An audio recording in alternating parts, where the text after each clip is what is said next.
오늘 설교 제목은 예수님이 말씀하신 복 있는 사람들입니다. 여러분, 예수님이 말씀하신 복 있는 사람이 되시기를 주님의 이름으로 축복합니다. 누가 복이 있는 자일까요? 세상도 복에 대해 말합니다. 세상이 말하는 복의 대표는 오복입니다. 오복은 무엇일까요? 오복의 첫 번째 복은 수의 복으로 오래 사는 것입니다. 이것은 세계 모든 사람의 공통된 염원입니다. 오복의 두 번째 복은 부의 복입니다. 부자가 되는 것입니다. 살아가는데 불편하지 않을 만큼의 재산은 꼭 필요합니다. 그 이상의 재산을 부를 원하는 것에서 욕심이 발동이 되고 그것이 죄가 되는 것입니다. 오복의 세 번째 복은 강령입니다. 건강한 것입니다. 육체적 건강과 정신적 건강입니다. 오복의 네 번째 복은 유호덕입니다. 남에게 선행을 베풀어 덕을 쌓는 것입니다. 놀부처럼 자기만 아는 부자는 진정한 복이 아닙니다. 복을 받았을 때 이웃에게 흘려보내는 복, 이것이 진정한 복이라는 것이죠. 오복의 다섯 번째 복은 고종명의 복입니다. 천수를 다하는 것입니다. 죽음의 복을 잘 타고 나야 합니다. 질병 없이 살다가 고통 없이 편안하게 일생을 마치는 것도 큰 복입니다. 이것이 오복입니다. 우리 성도님들에게 이러한 복이 또 있기를 축복합니다. 그러나 이것은 세상이 말하는 인간적인 복입니다. 성경은 진정한 복에 관해 말합니다. 이 복은 영적인 복입니다. 구약에서 대표적으로 복 있는 사람은 시편 1편에서 알려주고 있습니다. 시편 1편 1절 2절입니다. 복 있는 사람은 악인들의 꾀를 따르지 아니하며 죄인들의 길에 서지 아니하며 오만한 자들의 자리에 앉지 아니하고 오직 여호와의 율법을 즐거워하여 그의 율법을 주야로 묵상하는도다. 구약에 복 있는 사람은 이 같은 사람들입니다. 저는 저와 여러분이 시편 1편에 복 있는 사람들이 되시기를 축복합니다. 그렇다면 신약에 복 있는 사람은 어떤 사람들일까요? 물론 신약에 복 있는 사람들도 시편 1편의 사람들과 같은 사람들입니다. 그런데 예수님이 말씀하시는 복 있는 사람들이 있습니다. 예수님은 마태복음 5장에서 팔복을 말씀하셨습니다. 예수님이 말씀하시는 팔복은 이렇습니다. 심령이 가난한 자는 복이 있으며 애통하는 자가 복이 있으며 온유한 자가 복이 있으며 의에 줄이고 목마른 자가 복이 있으며 긍휼히 여기는 자가 복이 있는 자입니다. 또 마음이 청결한 자가 복이 있는 자이며 화평케 하는 자가 복이 있는 자이며 의를 위하여 박해받는 자가 복이 있는 자입니다. 예수님이 말씀하시는 팔복은 하나님의 복을 받은 자 안에서 일어나는 마음 상태와 변화된 인격과 복음을 대하는 태도입니다. 하나님의 복을 받은 사람은 심령이 가난해져 천국을 사모합니다. 하나님의 복을 받은 사람은 자기 죄를 보면서 슬퍼합니다. 하나님의 복을 받은 사람은 그의 성품이 온유해집니다. 하나님의 복을 받은 사람은 의 대신 예수님을 더욱 알고 싶어하고 성경을 읽으며 예수님을 깊이 알아갑니다. 하나님의 복을 받은 사람은 긍휼히 여기는 마음이 생깁니다. 하나님의 복을 받은 사람은 사람과 사람 사이를 화평케 합니다. 하나님의 복을 받은 사람은 예수님을 믿는 믿음 때문에 기꺼이 박해를 받습니다. 이렇게 하나님의 복을 받는 사람들은 그의 인격과 삶 속에서 그리스도의 인격이 나타납니다. 또한 그는 복음을 대하는 태도가 남달라집니다. 복음 때문에 핍박을 기꺼이 받고 나아가 기쁨으로 받습니다. 그는 사도들처럼 그리스도 때문에 능욕받는 것을 영광스럽게 생각합니다. 우리가 다 이 같은 하나님의 복을 받은 사람이 되어야 합니다. 그리고 예수님이 말씀하시는 복 있는 사람이 오늘 본문에 있습니다. 본문 23절입니다. 누구든지 나로 말미암아 실족하지 아니하는 자는 복이 있도다 하시니라. 예수님이 말씀하시는 복 있는 자가 누구입니까? 예수님이 말씀하시는 복 있는 자는 예수님으로 인해 실족하지 않는 자입니다. 실족의 헬라어는 스칸달리조입니다. 스칸달리조의 뜻은 걸려 넘어지다, 함정에 들다, 죄에 빠지다, 불쾌하게 되다입니다. 예수님으로 인해 실족하지 않는다는 것은 예수님으로 인해 걸려 넘어지지 않는 자입니다. 예수님을 믿어야 복 있는 자인데, 그런데 예수님을 믿지 못합니다. 예수님을 믿지 못하는 이유를 보니 예수님 때문에 예수님을 믿지 못합니다. 이 사람이 예수님으로 말미암아 실족한 자입니다. 그런데 놀라운 것은 예수님 때문에 실족한 사람이 세례 요한이라는 것입니다. 세례 요한은 구약의 선지자 엘리야와 같은 사람으로 예수님이 오실 길을 평탄케 한 자입니다. 그는 사람들이 자기를 보고 그리스도라고 말할 때 나는 그리스도가 아니라 내 뒤에 오시는 이가 그리스도라고 말하며 나는 그의 신발끈조차 풀어드리지 못할 자라고 자신을 낮춘 사람입니다. 예수님은 이런 세례 요한을 보고 천국에서 가장 큰 자라고 칭찬해 주셨습니다. 세례 요한은 자기 앞을 지나가시는 예수님을 보고 보라, 세상 죄를 지고 가는 하나님의 어린 양이로다라고 증거한 사람입니다. 더욱이 그는 요단강에서 예수님을 물세례 줄 때 하나님이 이는 내 사랑하는 아들이요 내 기뻐하는 자라는 음성을 들은 자입니다. 그런 세례 요한이 예수님 때문에 지금 실족해 있습니다. 다른 사람은 예수님 때문에 실족해도 세례 요한만큼은 실족하면 안 되는 사람입니다. 하나님께 분명한 음성을 들었어요. 저가 그리스도다. 나의 아들이다. 그러나 세례 요한의 이 실족은 믿음이 있다고 말을 듣는 사람들이 흔히 보일 수 있는 실족입니다. 세례 요한은 지금 유대왕 헤롯의 죄를 지적하고 감옥에 갇혀 있습니다. 헤롯이 심각한 죄를 저질렀어요.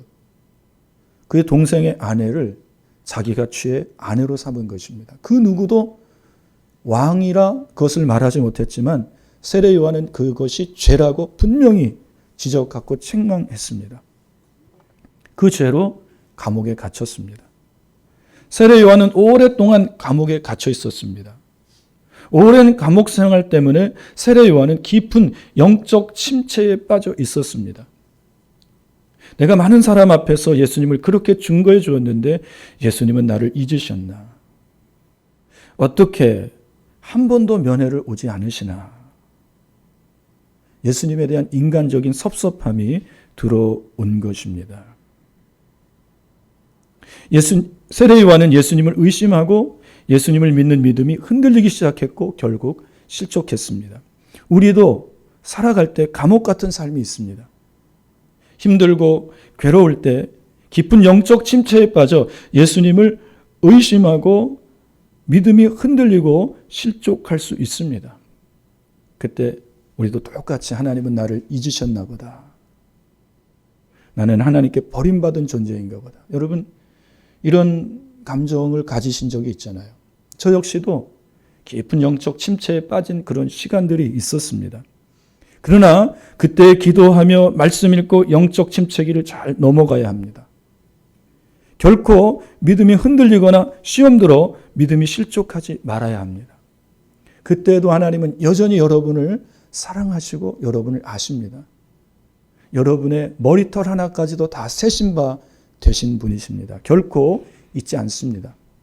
그런 영적 침체기에 빠질 때 하나님의 사랑을 의심하지 말고 그 침체기를 이겨나갈 수 있기를 바랍니다. 그래야 복 있는 사람입니다. 제자들이 감옥에 갇힌 요한에게 면회를 와서 예수님이 하시는 일에 대해 자세히 말해줍니다. 예수님에 대해 제자들에게 다 들은 세례 요한은 두 제자를 예수님께 보내 오실 그이가 당신이십니까? 아니면 우리가 다른 이를 기다려야 합니까? 라고 여쭙게 했습니다. 오실 그이, 다른 이는 바로 한 분을 가리킵니다. 세례 요한은 예수님께 구약 성경에 예언된 메시아가 예수님 당신이 맞습니까? 하는 질문을 드린 것입니다. 인간의 열악한 상황이 예수님을 의심케 할 수 있습니다. 정말 힘들고 어려운 상황에 처했을 때 우리 역시도 주님께 당신은 메시아가 맞습니까? 의심하며 여쭐 수 있습니다. 예수님은 이것을 결코 책망하지 않습니다. 예수님은 인간의 연약함을 체휼하셨습니다. 그래서 예수님은 인간을 잘 알고 계십니다. 하나님이신 예수님이 인간의 육신을 입고 이 땅에 오셔서 33년 동안 사시면서 인간을 다 경험하셨어요. 그래서 인간의 연약함을 너무나 잘 알고 계십니다. 그래서 어려운 환경 속에서 예수님을 의심하는 사람들을 결코 예수님은 책망하지 않으십니다. 그러나 어떤 성경학자들은 세례 요한은 예수님 때문에 실족하지 않았다고 말합니다. 실족한 자들은 세례 요한의 제자들이라는 것입니다. 세례 요한의 제자들은 자기들의 스승인 세례 요한과 예수님을 비교했습니다. 세례 요한의 제자들은 스승 요한이 요단강에서 세례를 베풀 때 많은 사람들이 요단강에 찾아와 세례받는 것을 보면서, 그리고 많은 사람들이 스승의 설교를 들으면서 회개하고 변화되는 것을 보고 기뻐했습니다. 스승의 인기는 곧 자기들의 인기로 연결되기 때문입니다. 그래서 이들은 예수님이 사역을 시작할 때 사람들이 예수님께로 몰려가는 것들을 보고 마음속에 시기와 질투가 일어났습니다. 우리 스승 세례 요한은 이제 인기를 다 잃어버렸구나. 예수님이 떠오르는 샛별이구나. 시기심이 일어났고 질투심이 세례 요한의 제자들에게 일어났습니다. 이들은 스승에게 많은 사람들이 예수님께로 몰려간다고 말했습니다. 그들 안에 예수님과 예수님의 제자들에게 시기와 질투가 일어난 것입니다. 세례 요한은 제자들의 속마음을 이미 간파하고 있었습니다. 그러나 세례 요한은 이미 제자들 앞에서 예수님은 흥해하며 자신은 쇠해야 한다고 말했고, 자기는 결혼잔치의 신랑이 아니라 예수님이 신랑이며 자기는 들러리라고 말했습니다. 또한 자기는 빛이 아니며 빛이신 예수님을 증거하는 자라고 말했습니다. 세례 요한은 자기의 제자들이 예수님의 제자가 되기를 원했습니다. 그래서 세례 요한은 자기를 면해 온 제자들에게 예수님에게 찾아가 당신이 메시아이심을 물어보라고 한 것입니다. 이는 제자들이 예수님을 올바로 보고 예수님을 올바르게 따르게 하기 위한 조치였다고 성경학자들은 말합니다. 저는 이 성경학자들의 견해를 더욱 신빙성 있다고 보고 있습니다. 세례 요한은 잠깐 예수님에 대해 실족했지만 예수님이 구약에서 예언한 하나님의 아들이시며 메시아이심을 확신했습니다. 다만 그는 자기가 곧 죽을 것을 알고 자기 제자들을 예수님의 제자로 만들기 위해 감옥에서 제자들을 예수님께 보내 예수님을 바로 알고 예수님을 바로 따르게 되기를 원한 것입니다. 여러분, 예수님을 바로 알 때 바로 믿을 수 있어요. 우리는 예수님에 대한 많은 오해를 가지고 있습니다. 예수님은 나를 부유하게 해주시는 분, 건강하게 해주시는 분, 다 맞습니다. 그러나 예수님은 나의 죄를 위하여 십자가에 달린 하나님의 아들입니다. 그분은 나의 그리스도입니다. 여러분, 이 분명한 예수님에 대한 지식을 가지고 예수님을 믿고 따를 수 있기를 바랍니다. 그래야 예수님에 대해 실족하지 않을 수가 있어요. 세례 요한의 제자들이 예수님께 찾아와 자기들의 스승의 말을 전합니다. 예수님을 의심하는 요한의 제자들에게 예수님은 내가 그리스도라고 속 시원하게 말씀해 주시지 않으셨습니다. 예수님은 요한의 제자들이 듣고 싶은 말씀을 해주지 않았습니다. 다만 예수님이 하시는 일에 대해 말씀해 주셨습니다. 예수님이 하신 일이 무엇입니까? 본문 22절입니다. 예수께서 대답하여 이르시되 너희가 가서 보고 들은 것을 요한에게 알리되 맹인이 보며 못 걷는 사람이 걸으며 나병 환자가 깨끗함을 받으며 귀먹은 사람이 들으며 죽은 자가 살아나며 가난한 자에게 복음이 전파된다 하라. 우리가 마태복음 8장 9장 한 3주 4주 정도를 거쳐 예수님이 이런 일을 하신 것을 우리가 함께 살펴보았잖아요. 예수님은 이런 일을 했다고 그들에게 말을 합니다. 왜 예수님은 이 일을 요한의 제자들에게 말씀하셨을까요? 구약에서 예언한 그리스도의 사역이 이와 같기 때문입니다. 이사야 61장 1절입니다. 주 여호와의 영이 내게 내리셨으니 이는 여호와께서 내게 기름을 부으사 가난한 자에게 아름다운 소식을 전하게 하려 하심이라. 나를 보내사 마음이 상한 자를 고치며 포로된 자에게 자유를, 갇힌 자에게 노임을 선포하며. 이사야 선지자는 예수님이 오시기 700년 전에 활동한 예언자입니다. 그는 예수님이 오시기 700년 전에 예수님이 오셔서 하실 사역을 예언했습니다. 하나님은 예수님에게 성령을 부어주셔서 마음이 상한 자를 고치시고 포로된 자를 자유케 하시며 갇힌 자를 노임받게 하신다는 말씀입니다. 누가복음 4장 18절 말씀을 보시면 예수님이 30세 때 사역을 시작하시면서 바로 이 이사야의 예언을 말씀을 선포하시면서 오늘 이 말씀이 너희 귀에 들려졌고 응했다라고 말씀하셨습니다. 이 말씀은 곧 병든 자를 고치며 죽은 자를 살리며 가난한 자에게 복음이 전파된다는 예수님의 말씀과 동일한 말씀입니다.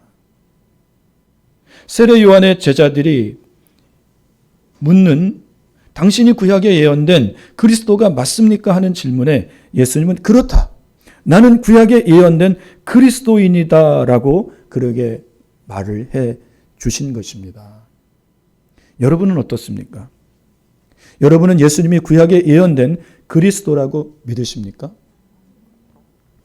아니면 유대인들처럼 다른 그리스도를 기다리십니까? 저는 저와 여러분이 예수님이 구약에 예언된 그리스도로 믿는 은혜가 있기를 바랍니다.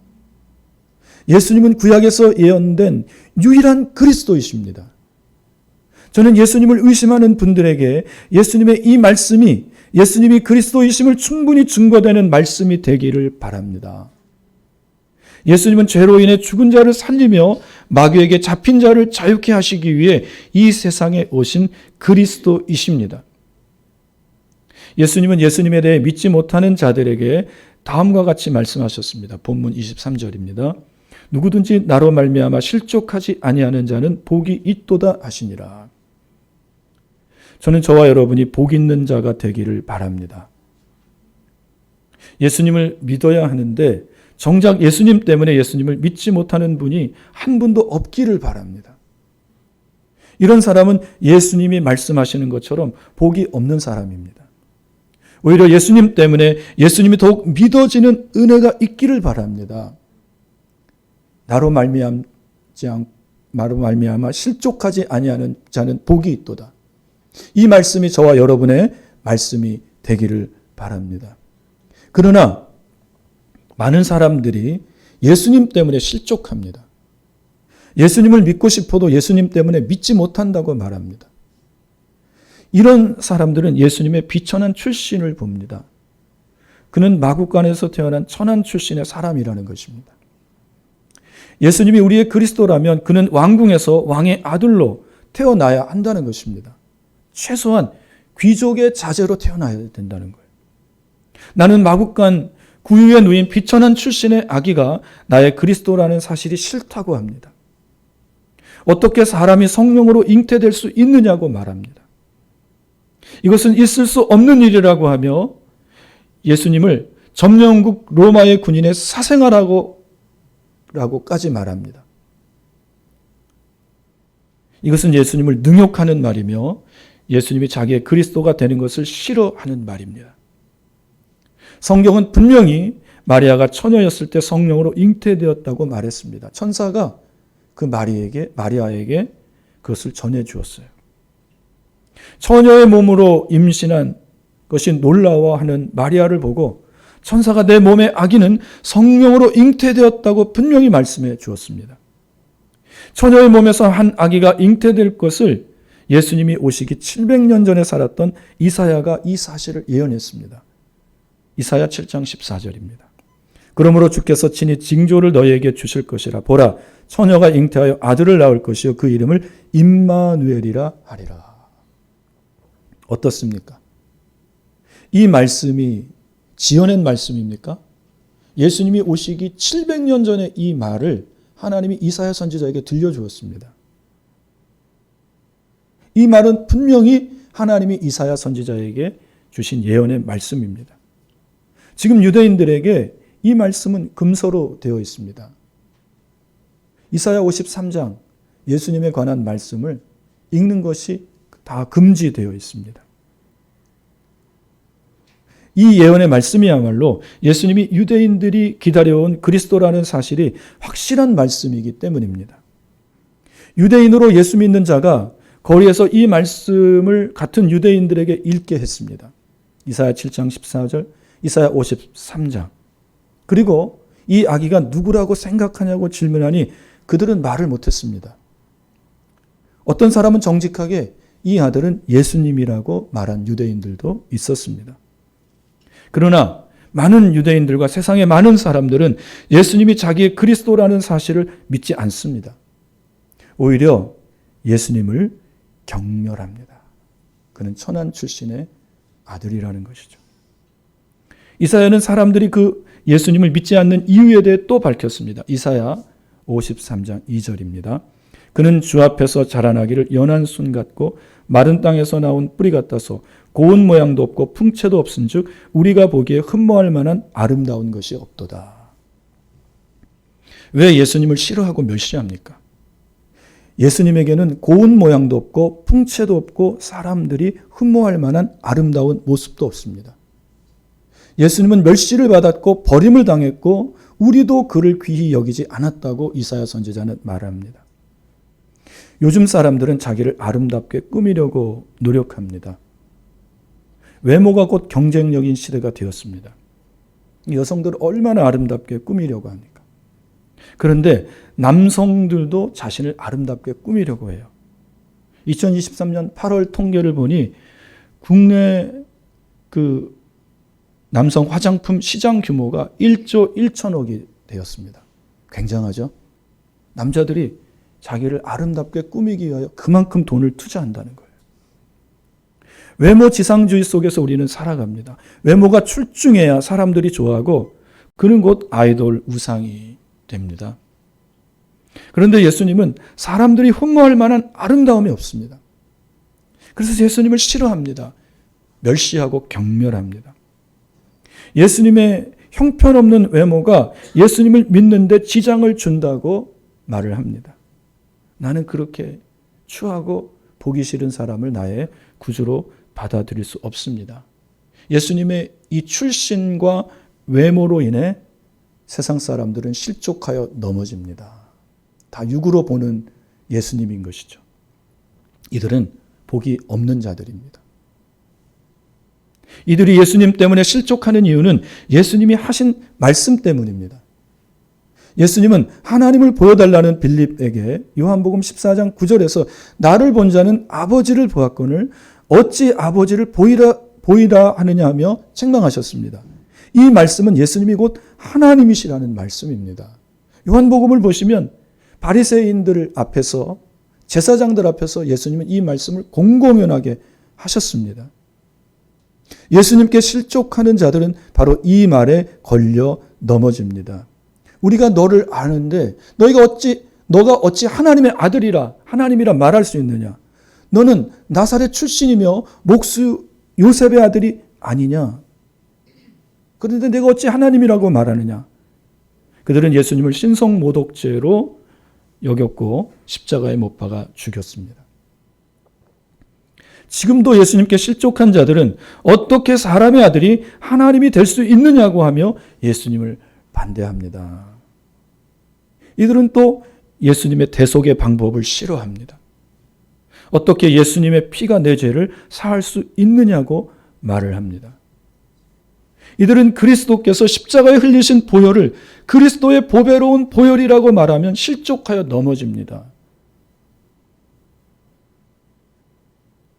그러나 저는 예수님이 흘리신 그 피를 보배로운 보혈이라고 여러분에게 말씀드립니다.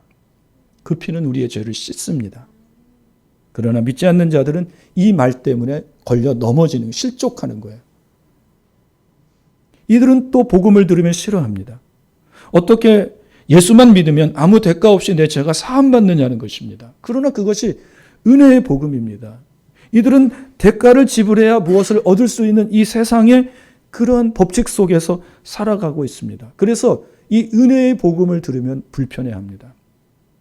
어떻게 대가를 지불하지 않고 내가 구원을 받을 수 있느냐. 여러분, 대가를 지불하려면 자기의 생명을 지불해야 되고요. 죄값으로 영원한 지옥 형벌에 들어가야 되는 겁니다. 그런데도 호기롭게 말할 수 있겠습니까? 은혜의 복음을 받아들이십시오. 예수를 믿으면 아무 대가 없이 죄사함을 받습니다. 이게 은혜의 복음입니다. 이 복음 때문에 절대 실족하여 넘어지지 마시기를 바랍니다. 복음은 의인이 없나니 한 사람도 없다고 말하며 모든 사람이 죄를 범하여 하나님의 영광에 이르지 못했다고 말합니다. 이 말을 들은 사람은 또 실족합니다. 자기는 죄인이 아니라는 것입니다. 내가 무슨 죄를 지었기에 하나님은 나를 죄인으로 여기느냐. 이 말씀에 시험이 들고 넘어집니다. 이들은 다 예수님 때문에, 성경이 전하는 복음 때문에 실족한 자들입니다. 제발 예수님 때문에, 복음 때문에 실족하지 마시기를 바랍니다.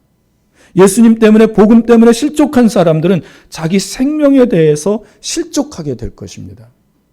넘어지게 될 거예요. 그 생명이 영원한 지옥 형벌에 들어가게 될 것입니다. 이들은 다 복이 없는 자들입니다. 그런데 이들보다 더 복이 없는 자들이 있습니다. 세상의 불신자들보다 더 복이 없는 자들. 이 사람들은 예수님을 믿다가 실족한 사람들입니다. 예수님을 믿다가 실족해요. 우리 주변에 예수님을 믿다가 실족한 사람들이 많이 있습니다. 어째서 이들은 그리스도를 믿노라 고백하고 나서 실족하여 넘어질까요? 어떤 이는 믿음의 열정과 열의가 식어져서 실족하여 넘어집니다. 처음에 예수를 믿을 때 열정과 열의가 넘칩니다. 예수님에 대해 신비롭게 여깁니다. 그런데 점점 예수님에 대해 신비감이 떨어집니다. 이들은 늘 자기 기분과 감정을 고치시켜 줄 수 있는 새로운 경험을 원합니다. 뜨거운 신앙 경험을 원하고 뜨거운 신앙 체험을 원합니다. 이렇게 되려면 어떻게 되어야 되는지 아십니까? 암에 걸려야 돼요. 그래야 그 자기를 고치는 그 하나님을 경험하고 믿을 수 있기 때문입니다. 신비주의자들. 예수 믿는 처음에는 믿음이 확 달아오릅니다. 그러나 이내 식어버립니다.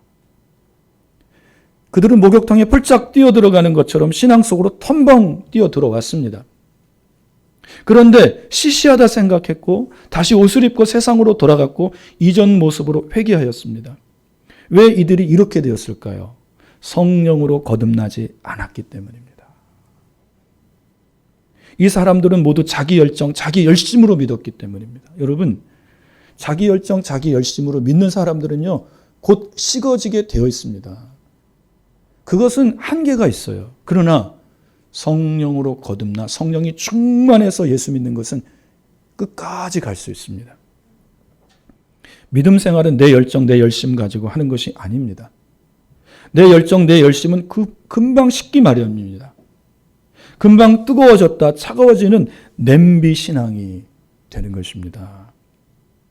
신앙생활은 성령 받고 성령 충만함으로 해야 합니다.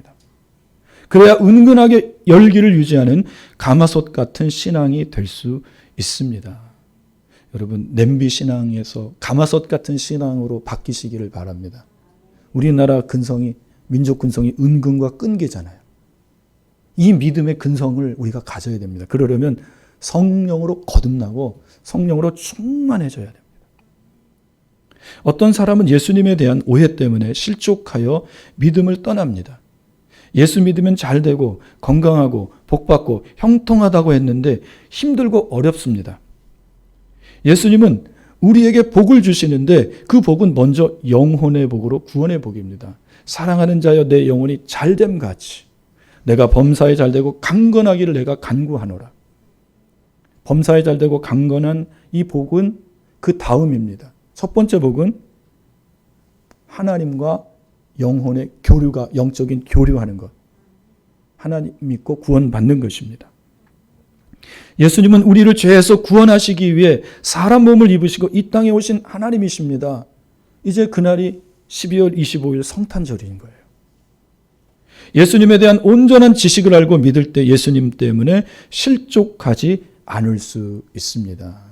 여러분, 예수님에 대한 바른 지식을 가지고 바른 믿음을 가지시기를 축복합니다. 사람들이 실족하는 이유는 믿음 때문에 받는 비웃음 때문입니다. 믿음 생활 처음 시작하면 주변에 사람들이 비웃습니다. 나를 잘 아는 그 사람들. 그래서 예수님은 선지자가 고향에서 대우받지 못한다고 하잖아요. 왜냐하면 그 고향에서 그 선지자를 너무나 잘 알기 때문에 어떻게 살았는지, 누구의 자녀인지 그의 모든 그 생활을 다 알기 때문에 그렇습니다. 그래서 우리가 예수 처음 믿으면 우리의 주변 친척, 친구, 또 직장 동료들이 너도 예수 믿는구나. 그게 뭡니까? 비웃는 말입니다.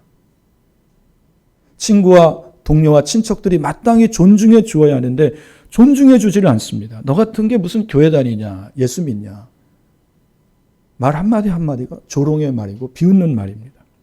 어떤 때는 왕따를 시키기도 합니다. 비웃음 당하고 소외당하는 것이 두려워 그만 예수 믿는 것을 포기합니다. 군대에서도 그러잖아요. 군대에서 예수 믿기 얼마나 힘듭니까?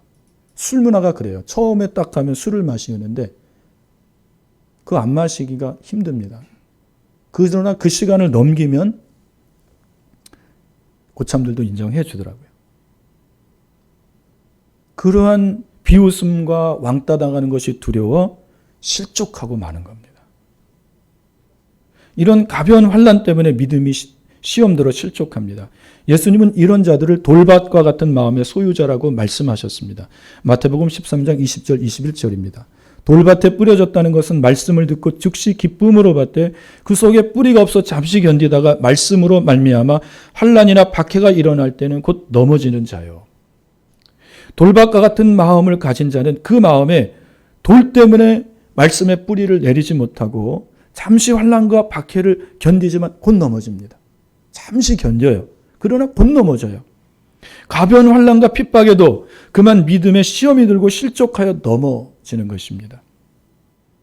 어떤 사람들은 목회자와 성도의 관심이 줄어든다고 불평하며 실족하여 믿음이 넘어집니다. 처음 온 새신자들은 목사와 모든 성도들의 관심의 대상입니다. 이 성도들은 진실로 관심받고 돌봄받아야 됩니다. 우리가 첫 번째 태어난 아기를 품에 안고 즐거워하잖아요. 그리고 이 아기에게 모든 관심과 애정과 그 모든 것이 다 집중됩니다.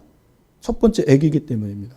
그러나 이제 둘째를 임신하고 둘째를 낳았을 때 첫 번째 그 첫 자녀에 대한 관심과 애정이 좀 시들하죠. 그러나 그것이 아닙니다. 둘째 애가 아직 어리기 때문에 이제 신생아이기 때문에 그 아이를 더욱 돌봐야 되는 거예요. 그 아이에게 또 더 기쁨이 있는 것입니다. 그런 것처럼 이제 새 가족으로 온 분들은 믿음이 성장하고 성숙해야 됩니다. 그런데 시간이 지나 믿음이 세워지면 이제 그도 새 성도에게 사랑과 돌봄을 주는 성도가 되어야 합니다. 믿음이 성장하고 성숙한 성도가 되어 있어야 합니다. 그런데 자기는 이전처럼 그만 그런 중요한 사람에게서 죄되었다고 서운해합니다. 점점 마귀가 들어와 그 마음에 여러분 섭섭한 마음을 주고 믿음이 실족해서 넘어지고 교회를 떠납니다. 다른 교회로 찾아가서 또다시 관심과 돌봄을 받고 있습니다. 성장하고 성숙해지지 않아서 실족한 것입니다. 여러분, 믿음이 성장하고 성숙해지기를 주님의 이름으로 축복합니다. 예수 믿는다는 것은 죄에 대한 인식이 시작된 것을 말하는 것입니다. 예수 믿기 전에는 죄 짓는데 불편함도 없었고 양심의 가책도 없었습니다. 세상 사람도 다 그렇게 살아갑니다. 그런데 예수 믿으니 죄가 깨달아집니다. 아, 이게 죄구나. 그때부터 죄와 싸워야 하며 죄를 이겨야 합니다. 그런데 죄와 싸우는 것이 싫습니다. 그냥 옛날에 살던 대로 사는 것이 좋습니다. 그냥 나 이대로 살다가 그냥 죽을래. 그냥 놔둬. 나 옛사람이 좋아. 그래서 예수 믿는 것이 싫어집니다. 그래서 실족하여 넘어져 교회를 떠납니다. 지난주에 여러분 한 분 한 분을 놓고 마귀와 하나님 사이에 영적 전쟁이 벌어진다고 말씀을 드렸습니다. 마귀와 하나님 사이에 내 영혼 하나를 놓고 치열한 영적 전쟁이 벌어져요. 마귀도 내 영혼을 잡아서 자기 소유로 만들려고 하고 하나님도 내 영혼을 잡아서 하나님 소유로 만들려고 합니다. 그런데 그 목적이 달라요. 마귀는 내 영혼을 잡아 죄짓게 하고 지옥으로 끌고 들어가는 것이 목적이고 하나님은 내 영혼을 잡아 거룩하게 하여 하나님의 나라 천국에 드리는 것이 목적입니다. 마귀는 계속 우리 옛날에 재밌게 살았던 것을 생각나게 하고 믿음이 넘어지게 유혹하고 믿음에 실족하게 만듭니다. 이런 사람들은 라떼는 말이야 하면서 그 말을 자주 하는 거예요. 옛날을 회고하고. 그때 내 몸을 죄에게 내주면 나는 실족하는 것입니다. 여러분, 성경은 내 몸 사용 설명서입니다. 내 몸을 어떻게 써야 할지 성경이 잘 가르쳐줘요. 성경은 그렇게 말합니다. 네 몸을 죄에게 주지 말아라. 육체의 안목과 이생의 자랑과 안목의 정욕에 내 몸을 내주지 말고 너 몸을 성령에게 내드려라. 성령은 우리를 거룩하게 하고 거룩한 것을 생각하게 하고 거룩한 삶을 살게 하는 분이다. 여러분, 우리가 누구에게 잡혀 있느냐가 중요합니다. 마귀에게 잡혀 있으면 죄짓다가 그렇게 지옥 갑니다. 그러나 하나님께 성령에 붙잡혀 있으면 거룩한 것을 생각하고 거룩한 것을 말하고 거룩한 것을 행합니다. 이런 은혜가 있기를 바랍니다. 예수 믿는 것은 많은 자기 부인과 자기 십자가를 져야 한다는 것을 알 때 실족합니다. 예수 믿기 전에 내 마음대로 살았어요. 그런데 예수 믿어보니 이제는 자기를 부인해야 됩니다. 자기가 좋아하는 것들을 다 싫어해야, 멀리해야 되고 자기가 싫어하는 그것을 가까이 해야 됩니다. 여러분, 주일 아침에 잠자는 것이 좋습니까? 교회 오는 것이 좋습니까? 믿지 않았을 때는 잠을 잡니다. 그러나 믿었을 때는 하나님 전에 와서 예배 드려야 합니다. 내 몸은 잠자는 것을 원하지만 이제 하나님의 뜻을 알았으니 내 몸을 쳐서 복종시키는 것. 이게 자기를 부인하는 것입니다. 자기 십자가를 져야 됩니다. 십자가는 사명입니다. 예수 믿으면 여러분 각자에게 주시는 사명이 있습니다. 사명은 힘들어요? 쉬워요? 힘든 겁니다. 어려운 겁니다. 그래서 이런 것이 싫어서 실족하여 넘어집니다. 예수 믿는 거 포기하는 거예요. 아, 귀찮다. 아, 그냥 옛날에 내 마음대로 사는 게 좋았어. 무슨 나를 부인하고 내 십자가를 져. 그렇게 살아가는 것입니다. 이것이 실족하여 넘어지는 것입니다. 또 평소 친절한 성도가 자기에게 퉁명스러운 어조로 말할 때도 실족하여 넘어집니다. 저 집사님 왜 나한테 이러지? 예전에는 이러지 않았는데 하며 서운해합니다. 이럴 때 실족하지 않는 성도는 복이 있는 성도입니다. 하나님께서 크게 복 주시는 사람들은 먼저 형제들로부터 큰 싸움을 이겨내게 하십니다.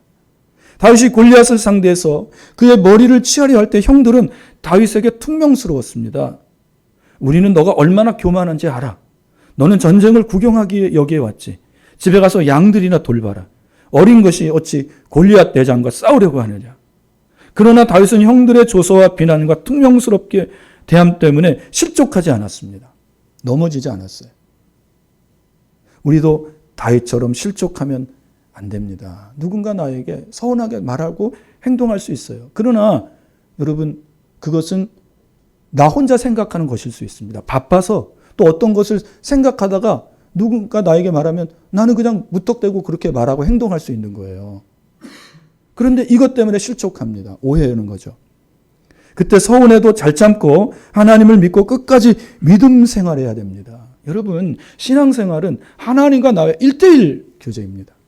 사람 보고 신앙생활하면 넘어집니다. 하나님 한 분 보고 신앙생활할 수 있기를 바랍니다. 그래서 사람한테 서운한 감정 갖지 마세요. 나도 역시 사람에게 서운하게 할 수 있는 거고 무의식 중에 원치 않는 일이잖아요. 나는 그런 마음이 없었잖아요. 상대방도 역시 그런 겁니다. 그래서 사람하고 자꾸 친하고 사람 의지하고 하려면 반드시 그 사람한테 상처받습니다. 그러면 예전에 안 그랬는데 오해하고 실족해서 넘어지는 거죠. 여러분, 이러지 마시기를 바랍니다. 그래야 복 있는 사람이 될 수 있습니다. 어떤 사람은 하나님의 연단의 섭리를 잘 몰라 실족합니다. 어떤 성도님은 정말 안타까운 성도님들이 있습니다. 하나님이 연단하시는 과정인데 그것을 모르고 불평하고 원망하여 실족하여 교회를 떠납니다. 조금만 더 기도하고 인내하면 하나님의 복이 임하는데 실족합니다. 제가 읽은 책인데요. 제목이 생각나지 않습니다. 그 책을 보면 한 사람이 천국에 갔는데 대형 선물들이 포장지로 포장되어 있습니다. 그래서 천사에게 저것이 무엇인지 물으니 저것은 하나님이 어떤 성도들에게 줄 선물인데 그가 하나님의 섭리하시는 연단 과정을 거치지 못하고 끝까지 기도하지 않고 인내하지 못해 실족한 자들이 받아야 할 선물이라는 것입니다. 하나님의 천국 창고에 이런 선물들이 많이 쌓여 있다고 생각하면 아쉽고 안타깝습니다. 거기에는 혹시 내 이름이 붙은 큰 선물 그런 것도 있을 수 있을 것 같아요.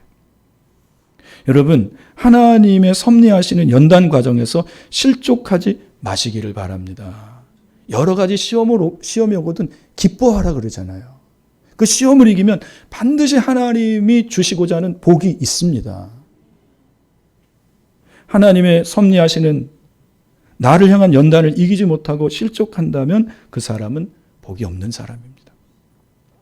그러나 진정 복 있는 사람이 있습니다.